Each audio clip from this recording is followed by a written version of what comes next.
Hello and welcome to The Edge, where we'll take an in-depth analysis of today's top stories by looking beyond the edge. We'll bring you not just the facts, but also deep insights into the topics with expert opinions and social media reactions. So let's make a start with our look beyond the edge. British Prime Minister Boris Johnson brushed aside allegations from his former chief aide Dominic Cummings that his failings had caused tens of thousands of unnecessary deaths from COVID-19, saying that some of the commentary bore no relation to reality. But what were Cummings' allegations and how had they been received in the United Kingdom?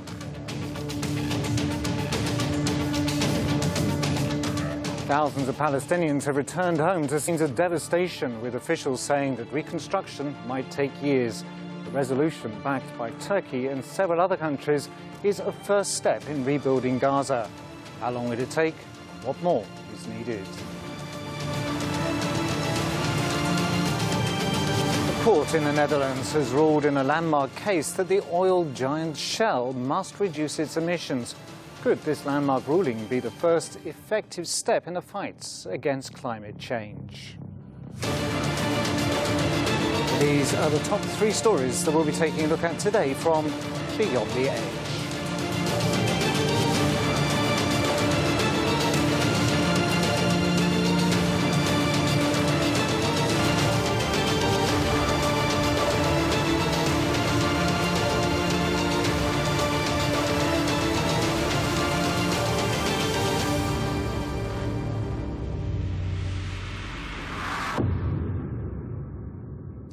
British Prime Minister's former chief advisor, Dominic Cummings, is still a big name in Westminster, even though he's no longer at number 10.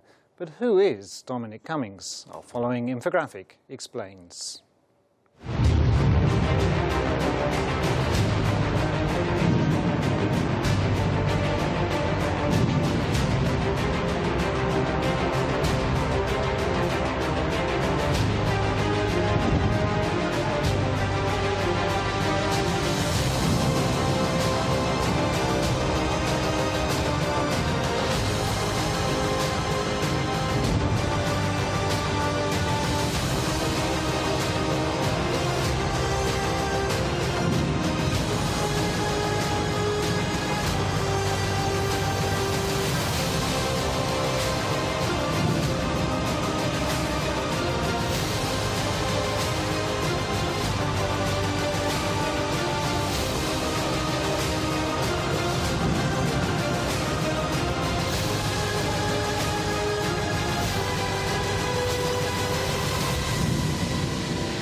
British Prime Minister Boris Johnson's former chief advisor said that Johnson was disastrously slow to impose a lockdown in 2020 because he thought COVID-19 was a scare story and even considered getting injected with coronavirus live on television to show it was benign.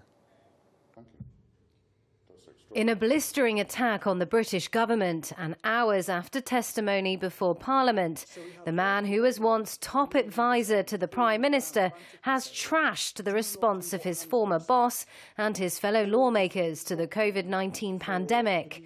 Dominic Cummings says Boris Johnson's initial scepticism about COVID in 2020 was so great, he claims that the leader even told officials he was considering getting the government's chief medical advisor to inject him with the virus on live television to show the public it wasn't a big threat.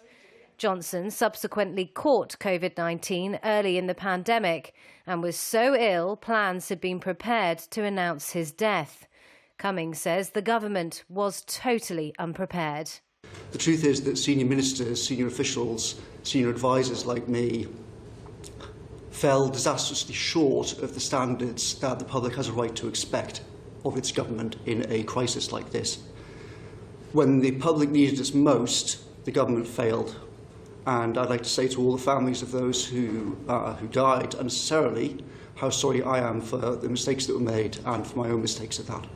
Cummings has cast the state as woefully disorganised, dominated by groupthink and run by ministers such as Health Secretary Matt Hancock, who he says should be fired for lying to the public and the government in status reports.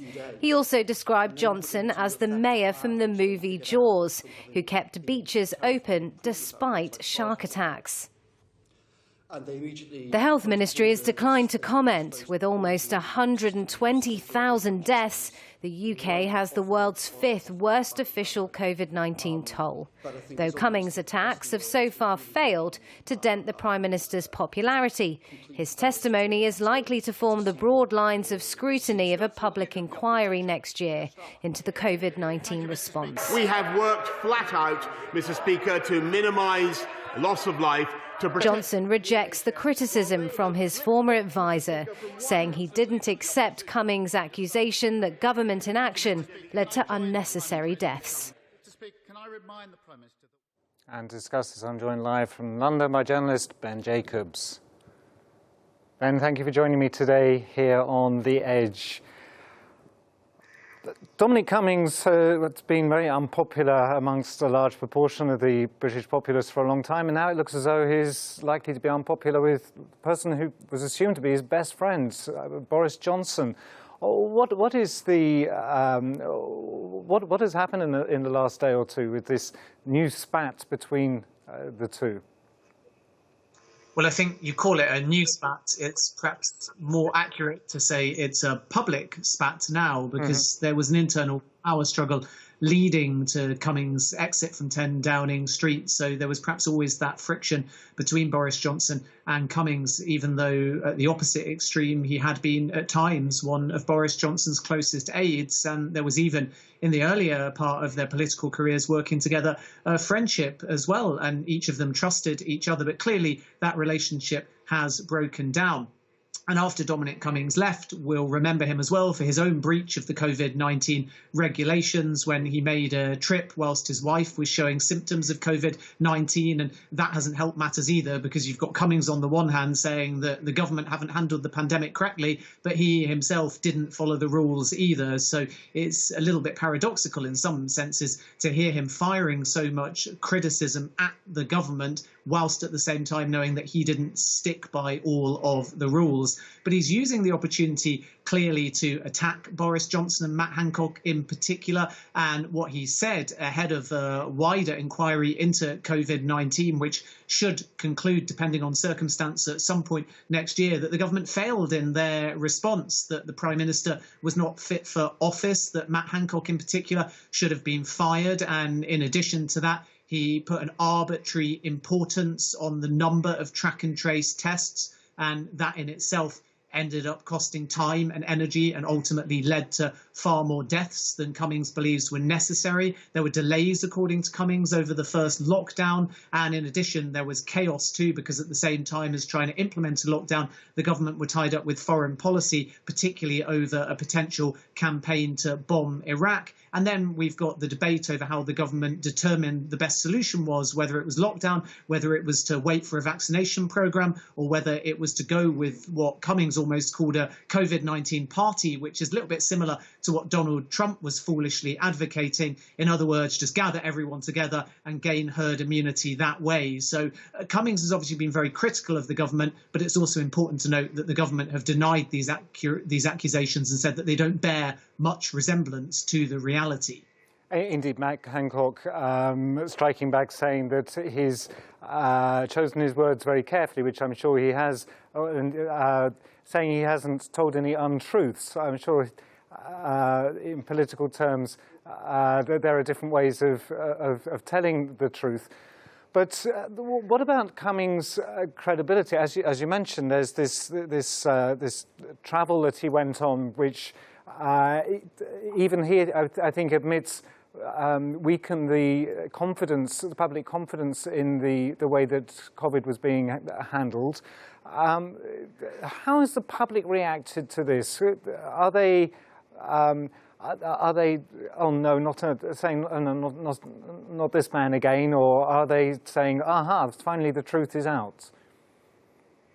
Very divided, to be honest, because the "oh no, not this man again" could almost be applied to both Cummings and Boris Johnson. Sure. And that's the problem really, and the Labour Party will be lapping all of this up and playing into the divides and using it to ultimately win political points against Boris Johnson. But I think that we can't get pulled into the circus here because we're still in the middle of a pandemic and the government have done a very good job in terms of rolling out the vaccine. But this is all about what came before. Oxford AstraZeneca in particular was widely implemented across the United Kingdom. So now we're talking about age groups of 30 and above, all of which are eligible to apply for their first shot. And things are starting to move very quickly. But we're talking about the first and the second lockdown. We're talking about the treatment of those who were tested and returned to care homes and whether or not there was any kind of accountability and whether the track and trace system was built quick enough and properly. And because out of the 120,000 or so deaths in the United Kingdom, over 40,000 have come in care homes,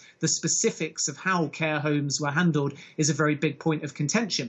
And I think that the British public are, as I say, divided because Cummings is not going to speak publicly knowing that everything he says is essentially defamation. And there hasn't been a string of complete denials, as you alluded to in your question. Matt Hancock and Boris Johnson have said that a lot of it doesn't quite bear shape to reality, but that's not the same as saying it's a barefaced lie, for example. So only when we get to the inquiry next year, perhaps will we determine how much of this is true and how much of it is just a perspective. But of course, Cummings does carry some credibility as a personal character. He's almost become a caricature. But he was ultimately one of Boris Johnson's closest aides. He was part of the 10 Downing Street setup. So he is privy to private conversations and handling. So when he talks of the government being in chaos, when he talks about the government pandering to the media, when he talks about the government causing more unnecessary deaths than they had to through arbitrary targets and building things like the track and trace system and not handling care home testing properly,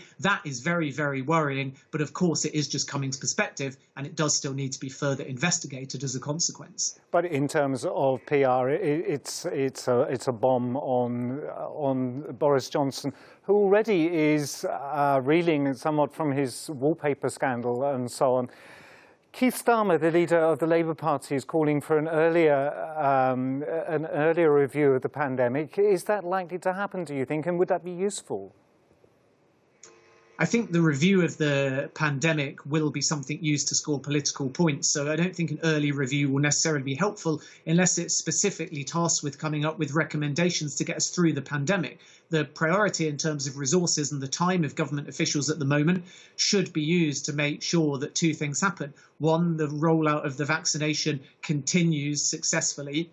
And we consider the legacy of that as well, because we still need to determine through data whether Oxford AstraZeneca is the best predominant vaccine for us in the United Kingdom and what its longer term immunity is, because this might be something the government have to either keep repeating year on year or every few years in order to maintain the immunity. So then we're moving into sort of, loosely speaking, flu jab territory, or alternatively, they might have to come up with a different tact due to cost, for example. So will other vaccinations that combat COVID-19 be privatized? So those that want Moderna or Pfizer or just to get quicker immunity, perhaps they'll have to go through a private healthcare system. So there's a lot of debate around the actual logistics of dealing with the pandemic before we can start retrospectively looking at how it was handled and who to hold accountable. But of course, during this time, elections creep in, political gamesmanship creeps in. So of course, Keir Starmer is going to be calling for an earlier inquiry because that's the best way that the opposition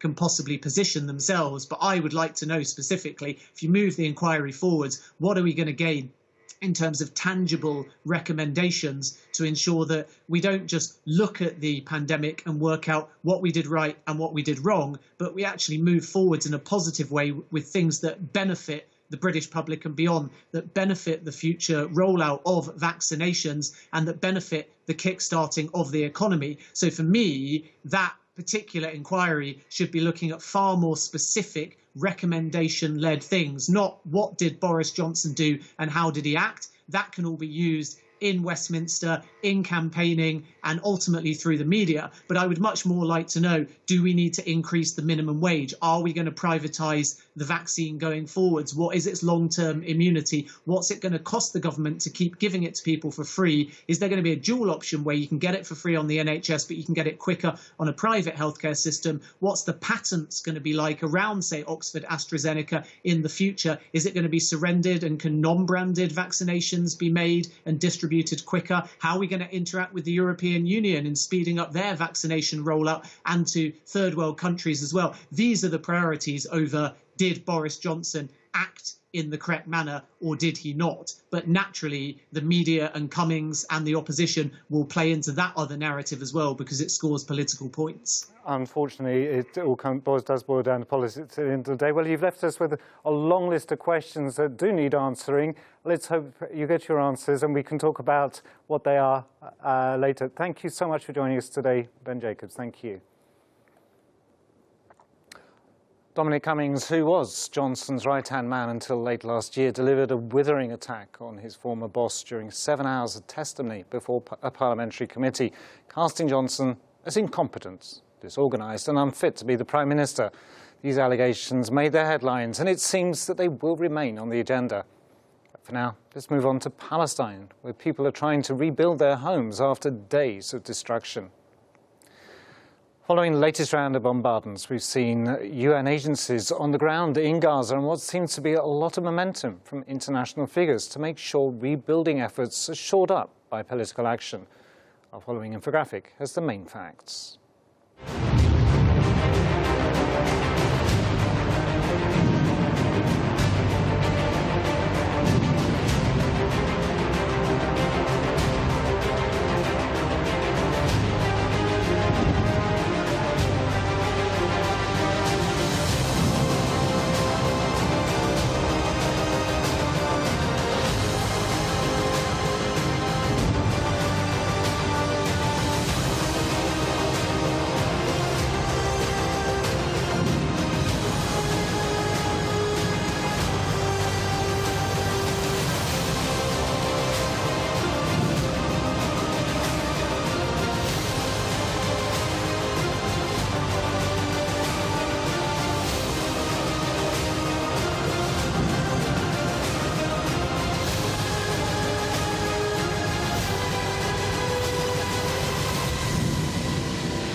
A resolution on health conditions in the occupied Palestinian territories was backed by several countries, including Turkey.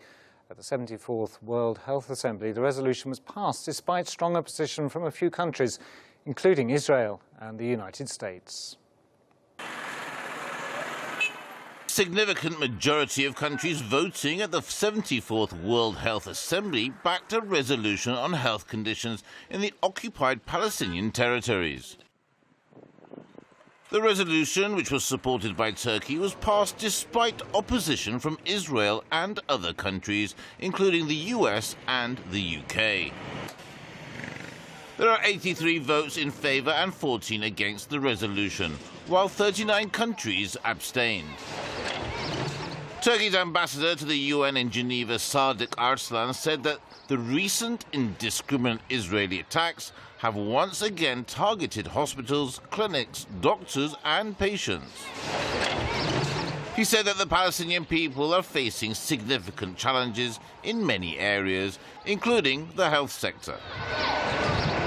One item in the resolution called to ensure sustainable procurement of World Health Organization pre-qualified vaccines and medicine and medical equipment to the occupied Palestinian territories in compliance with the international humanitarian law and the WHO norms and standards. I'm now joined live on the phone from Gaza by Hamza Diawari and also live on the phone from Istanbul by Ahmed Said. Welcome to The Edge, gentlemen. Thank you so much. First of all, I'd like to ask Hamza. Hamza, can you tell us what, following the ceasefire last week, hopefully leaving Gaza Strip in peace from bombardments at least, what are the urgent health needs of the Gaza Strip? Well, thank you so much, brother, for shedding the light on Gaza Strip, especially after announcing the ceasefire, where the humanitarian side in Gaza is going through a real crisis. Whereas, as a conclusion of the latest aggression that resulted in more than 1,800 houses that have been completely destroyed, and more than 16,800 houses have been partially or severely destroyed, besides the health facilities and schools and almost the infrastructure and almost every single thing in Gaza. Well, coming back to the main issue of the humanitarian assistance or the humanitarian needs at this moment in Gaza, the most basic thing is the medical side, where, of course, the medical sector has been surviving under the siege for more than 14 years now. And the health sector is also a fragile, one of the most fragile sectors in Gaza, especially facing the COVID-19 before the aggression. And when the aggression came, it just added the burden on the health sector in Gaza. And besides the health sector that needs the most assistance at this moment, the homeless people who need to provide their basic needs from food, from shelter, from fresh water or drinkable water, of course, dressings, clothing, the basic needs that needs to be provided for those people. In addition to the blackout that Gaza is now facing, the shortage, the severe shortage of electricity, where the people only receive almost 4 hours of electricity during the day, and this also has affected or reflected on all the fields of life, including the health sector, and of course is affecting all the people in Gaza, not only the homeless ones, but the ones who are still in their houses, also affected by the shortage of electricity, where the blackout is most of the day. Their food cannot be stored in the fridges, their refrigerators, as they need to provide daily food, fresh food, because it cannot be stored. And of course, it is reflected on the other side of the municipalities, that they provide the water to the people. So almost a crisis is happening, that even the local authorities cannot provide to provide the water that be pumped to the houses and to the institutions and the facilities in Gaza Strip. So this is mainly the current crisis that Gaza Strip is going through.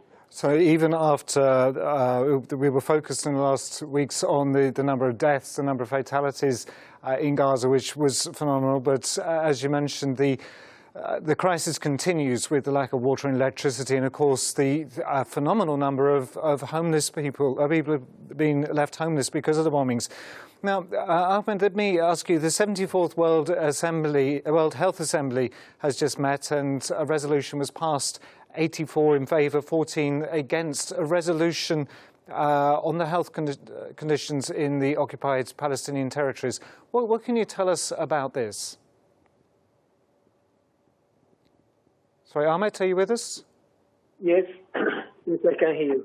Okay, first of all, thank you very much for awareing the people actually about the situation of what's happening, of the crisis that the Palestinians in Gaza are passing through nowadays, actually, from the health concerns as well as the constructions, as we can see in the videos and as the reports actually were launched and exposed to the media.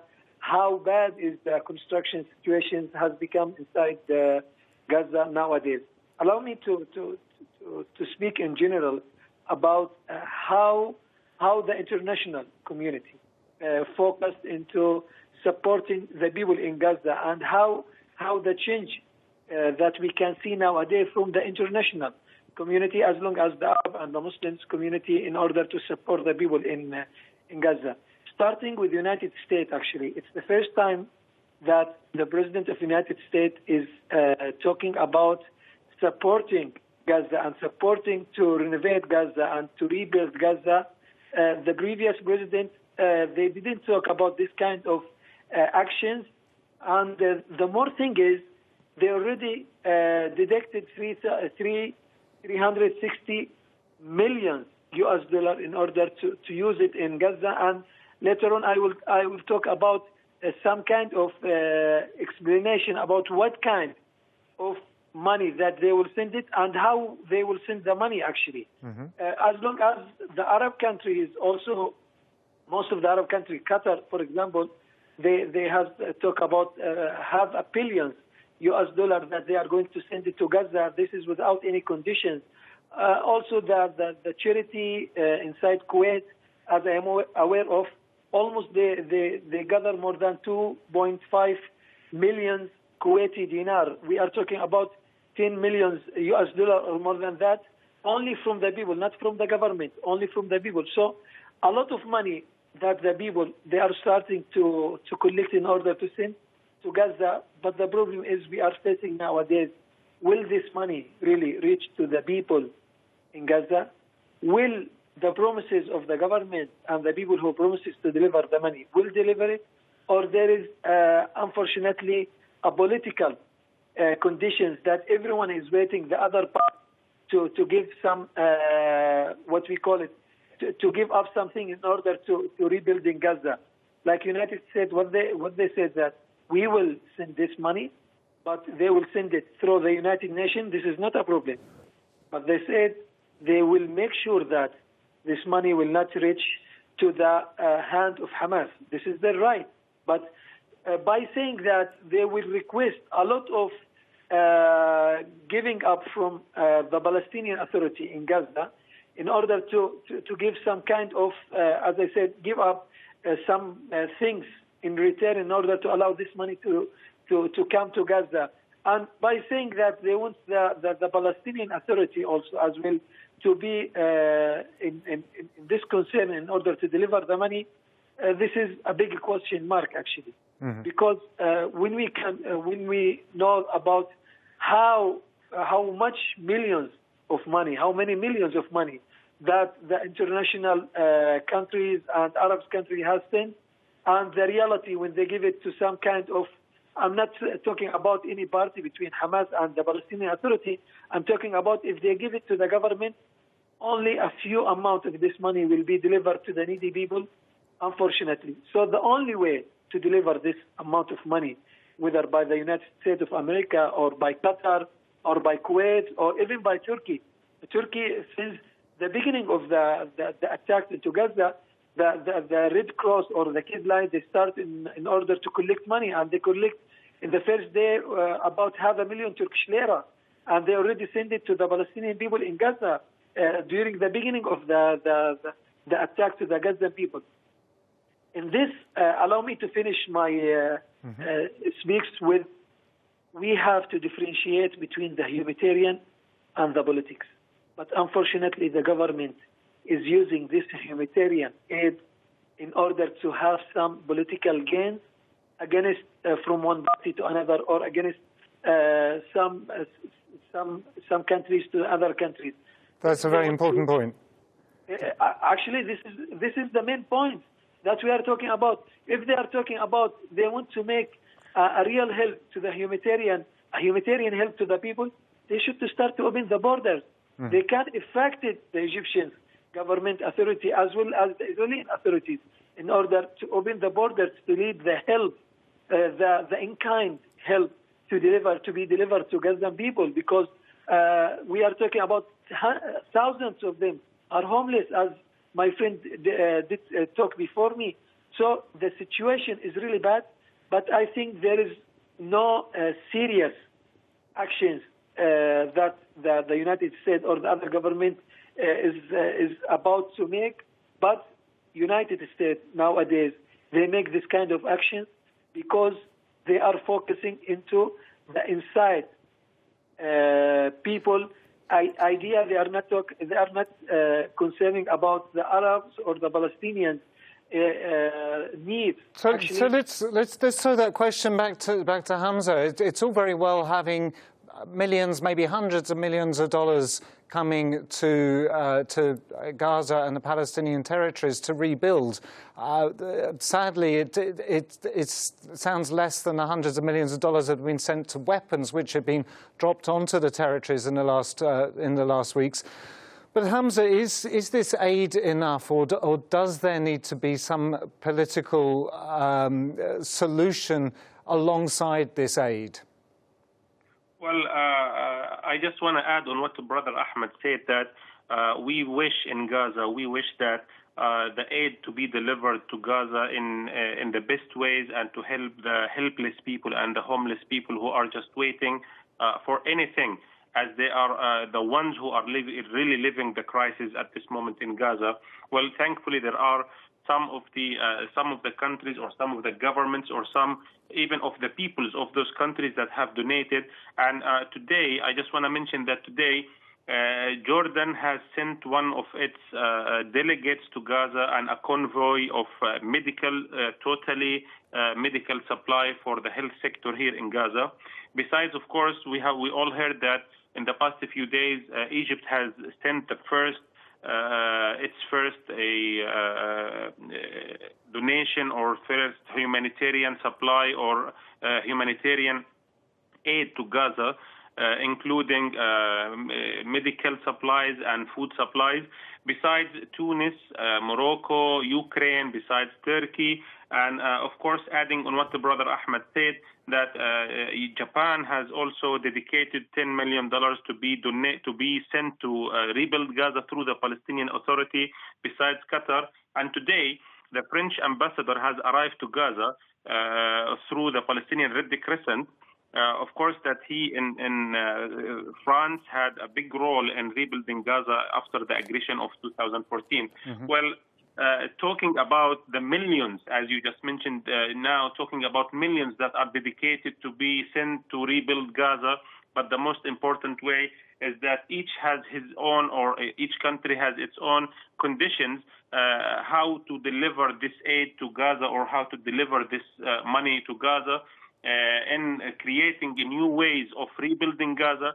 And in reality, it's also ways of making the people suffering, or let's say, it's the administration or the management of the suffering of the people till they rebuild their houses, in which, if we go back to the experience of 2014, that was set in very strict ways, that the people have to build their houses into phases, and of course, this will be witnessed through the United Nations and through the approval from the Israeli occupation side.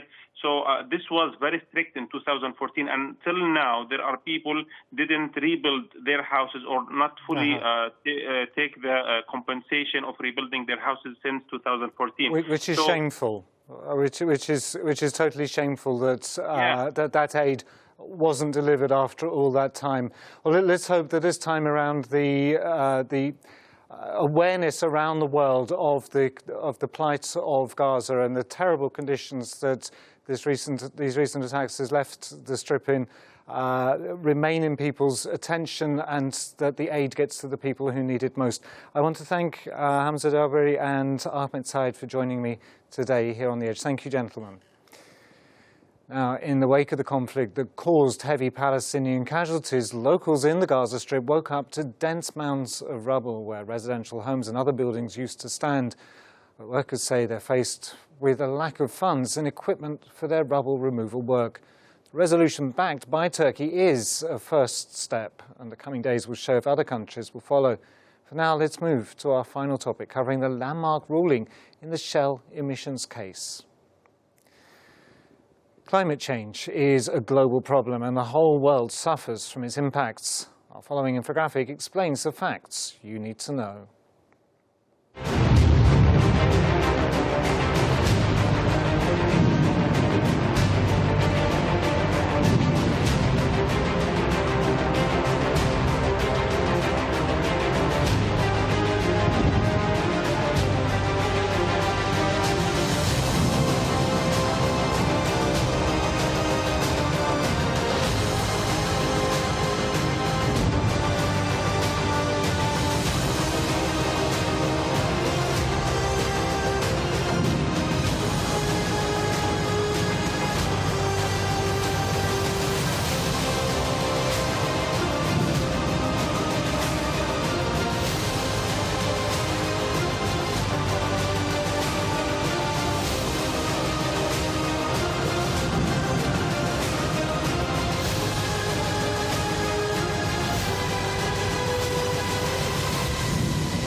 Dutch court has ordered Shell to significantly deepen its planned emission cuts in a landmark ruling that could pave the way for legal action against energy firms around the world. In a landmark ruling, a Dutch court Wednesday ordered Royal Dutch Shell to reduce carbon emissions by 45% by the year 2030. A ruling hailed by plaintiffs as a huge win in the fight against climate change. Shell immediately said it would appeal. The ruling comes amid rising pressure from investors, activists, and governments on energy giants to shift away from fossil fuels and rapidly ramp up investments in renewable energy. Outside the courthouse in The Hague, a list of thousands of names of those calling on Shell to reduce greenhouse gas emissions, while inside the court, Judge Larissa Alwyn read out the first-of-its-kind ruling. The court orders Royal Dutch Shell, by means of its corporate policy, to reduce its CO2 emissions by 45% by 2030, with respect to the level of 2019 for the Shell Group and the suppliers and customers of the group. Earlier this year, Shell set out one of the sector's most ambitious climate strategies. It has a target to cut the carbon intensity of its products by at least 6% by 2023 and become a net zero emissions energy company by 2050. But the court ordered Shell to reduce its absolute levels of carbon emissions, while Shell's intensity-based targets could, in theory, allow the company to grow its outputs. The lawsuit against Shell was filed in 2019 by 7 groups, including Friends of the Earth Netherlands, on behalf of more than 17,000 Dutch citizens who say Shell is threatening human rights as it continues to invest billions in the production of fossil fuels. Now joined live from London by ALJAZZAR, who is Assistant Professorial Research Fellow at the Grantham Research Institute on Climate Change and the Environment at the London School of Economics and Political Science. Joanna, thank you for joining us here today on The Edge. Now, we've just been watching a video about Shell, but also Exxon and Chevron in the boardroom have had problems this week. Before we talk about that, let's talk about this Shell ruling, because that seems a phenomenal step in the legal sense. What can you tell us about that? Could you explain it to us? Sure, yes. I think the word you use, phenomenal, is a good word to describe. This is the very first time that a company is held liable for basically its responsibility to avoid dangerous climate change. And more than this ruling looks into what this company will be in the future.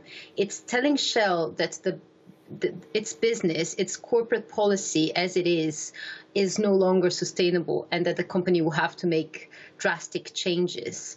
But we also have to understand that this is part of a much wider movement of using courts, of legal mobilization, of cases that are brought against companies, but also against the governments of many countries, challenging their lack of action or their insufficient action to address this problem. And it's really a very interesting move. In the past, activists have, if we look back 20, 30 years ago, activists were associated with tree huggers and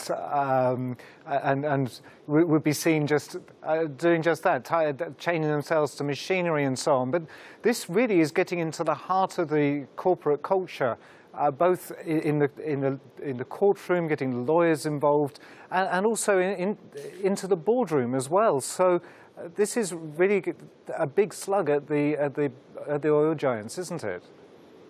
It is. It's very much entering into the heart of the most prestigious structures in the system. So the judiciary, which in most countries is very much a prestigious, respected institution. So getting judges to be involved, telling judges if they can then tell governments or legislators, and in this case, companies, to do more. And what you said about the boardrooms, that's very much the case, as well as these cases, especially this one, which for the first time really involves a company, shows that these companies cannot continue to just understand that business as usual as possible, that they know that the problem is happening and that they will do things according to their own pace. What the judge is saying is that your own pace is not enough, we need more. And basically what the judge is saying is a major shift.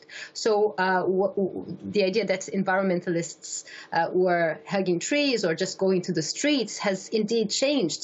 They've understood the system and what is the most prestigious and powerful way to get the system to regulate the system. So even the idea that the separation of powers wouldn't allow courts to go so far as to tell legislators or government or companies what to do and what not to do, that's also changed as these cases brought exactly this type of answer from courts. And they made a number of these international commitments enforceable. So for those who thought, oh, the Paris Agreement, all these international treaties, they're just up there far from our reality. The moment that a judge says, look, you have to comply to the Paris Agreement, this means that these companies have no other option. They have, it's not in international law anymore. It's a domestic determination, and they have to follow. Well, it's totally appropriate because these companies wield a tremendous amount of financial power, and with power must come responsibility. But also, economically, this might actually be something beneficial for the companies because they need to look to the future too, and they should be putting more energy into finding different energy sources, should they not? Yes, literally putting the energy in the right place. So we saw last week, only the International Energy Agency, for the first time, also sending a clear message that oil and gas and coal are no longer viable, and that we have to start phase out of these types of activities now. So it's really about investing in renewables and changing what these companies have been doing since the Industrial Revolution. So it's not easy. You have a wide value chain connected to what they do. And of course, we all rely on the energy that these companies are producing. But what we have now with the technologies already existent is that we have alternatives. And this is what the court is saying. The court is saying, well, you know, it will be hard for you. It will hurt your finances. But that's the reality. And the court, even in this decision, says it's not just against Shell. It's not just Shell that will have to change. It's all the companies in this sector. So all oil and gas extraction will have to move towards this low carbon economy that we've been talking about for so long. And the message now is being very clearly told, and they have, of course, they can appeal, but they have very little else what to do other than appeal and perhaps not have a successful appeal and therefore have to do it anyway. This obviously sets a precedent. Do you think it will motivate people to open more cases against other companies and maybe even more cases against Shell in the future? Absolutely. So this is, as I said, part of a wider movement. It started 6 years ago with a decision from this very same court, the District Court of The Hague, when for the first time decided in favor of the NGO Urgenda, which had a similar type of case against the government. And that was the very first moment where a court told the government to do more. What followed was a number, literally dozens of lawsuits that were then adapted in other jurisdictions that adapted those arguments and the strategy in Ireland, in Germany, in Switzerland, in Brazil, in South Korea. So everywhere in the world, there was this attempt from litigants to replicate, and many of them have been successful. So just a couple of weeks ago, the federal court in Germany confirmed a case that is similar to the Urgenda case. So if you compare that to what just happened yesterday, you can anticipate, and it's not going too far, that very soon we'll see a number of cases against oil and gas companies, but perhaps also against other major emitters based on this precedent, and in different countries which might have legislation and courts that, like the Dutch court, has been quite progressive. So it's not impossible to imagine that soon we will see many more cases similar to this one, and therefore it's becoming harder for these companies to pretend that this is not happening, and there will be a high cost for them, not only to defend themselves, but also then to have to comply with the ruling. Well, it'll be very interesting to see how this develops. Joanna, thank you so much for enlightening us on the situation. Let's hope that the tree huggers win. Thank you. Climate change is a global crisis, and we must work together to fight successfully against. It seems that the landmark ruling in the Shell emissions case is indeed the first big step. Before closing our programme, let's have a look at social media to hear your voices and reactions on today's top stories, shared with the hashtags Royal Dutch Shell.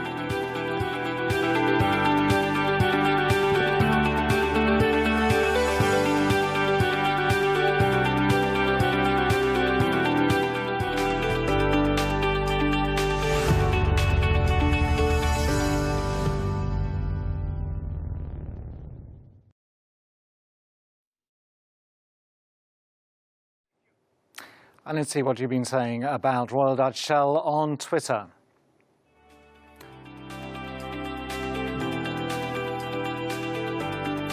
Lottie Leicht says the Dutch court rules that Royal Dutch Shell must slash its CO2 emissions by 45% by 2030 from 2019 levels. The landmark climate decision could have far-reaching consequences for oil companies.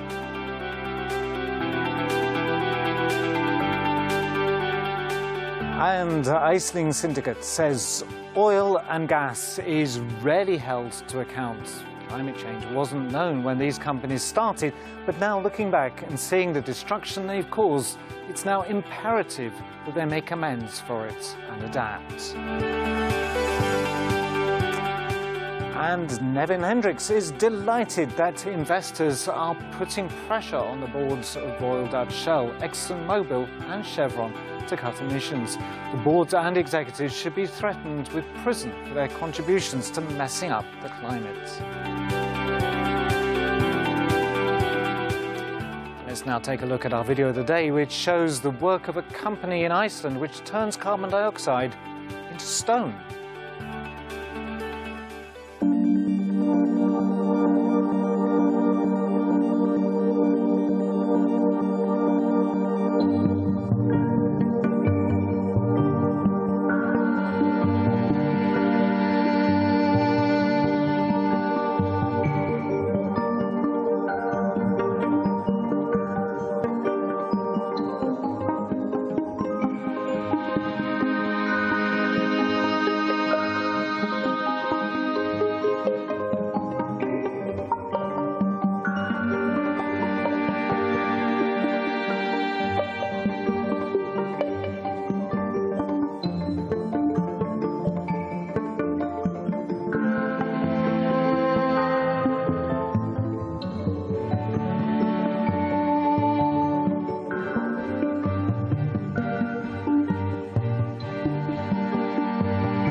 That's all for this episode of The Edge with me, Andy Boyns. Stay tuned. We'll be back tomorrow with more in-depth analysis on the top stories and a look beyond the edge.